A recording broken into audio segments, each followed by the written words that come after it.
பழனி முருகனுக்கு பின்னாலே வானவியல் ரீதியாகவும் ஆன்மீக ரீதியாகவும் விஞ்ஞான ரீதியாகவும் மெஞ்ஞான ரீதியாகவும் நாம் தெரிந்து கொள்ளவும் புரிந்து கொள்ளவும் அநேக விஷயங்கள் இருக்கிறது.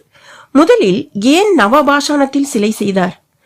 பாஷாணம் என்றால் விஷம் என்று ஒரு பொருள் உண்டு. எப்போதுமே விஷத்துக்கு அழிக்கும் குணம் உண்டு.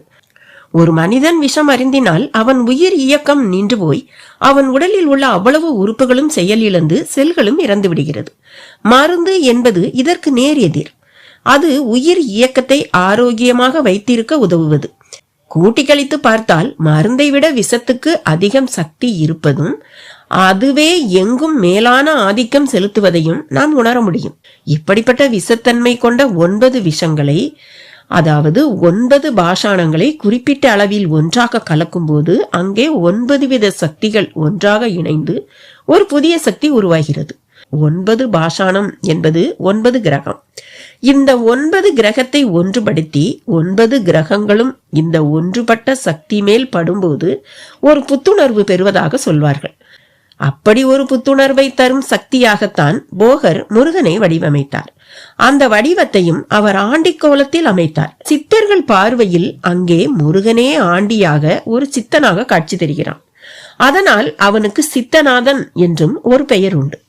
அந்த கோலத்தின் மூலம் அவன் உணர்த்துவது ஒன்றே ஒன்றுதான். முற்றும் துறந்தால்தான் ஞானம் வசப்படும்.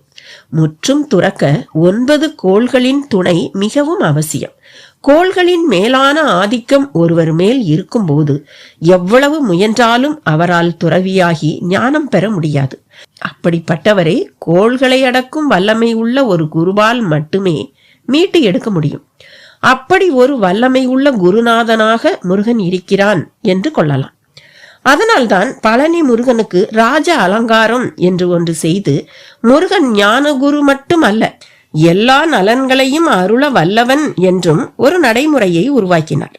அதன்படி பார்க்கும்போது பழனிமலை மீது செவ்வாய் கிரகத்தின் கதிர்வீச்சு படுவதாகவும் அப்படி படும் கதிர்வீச்சை நவபாஷாணங்களால் மட்டுமே நல்ல சக்தியாக மாற்ற முடியும் என்றும், அப்படியல்லாத பட்சத்தில் அக்கதிர் வீச்சால் சில தீய விளைவுகள் ஏற்பட்டு நாட்டில் சண்டை சச்சரவுகள் ஏற்படும்.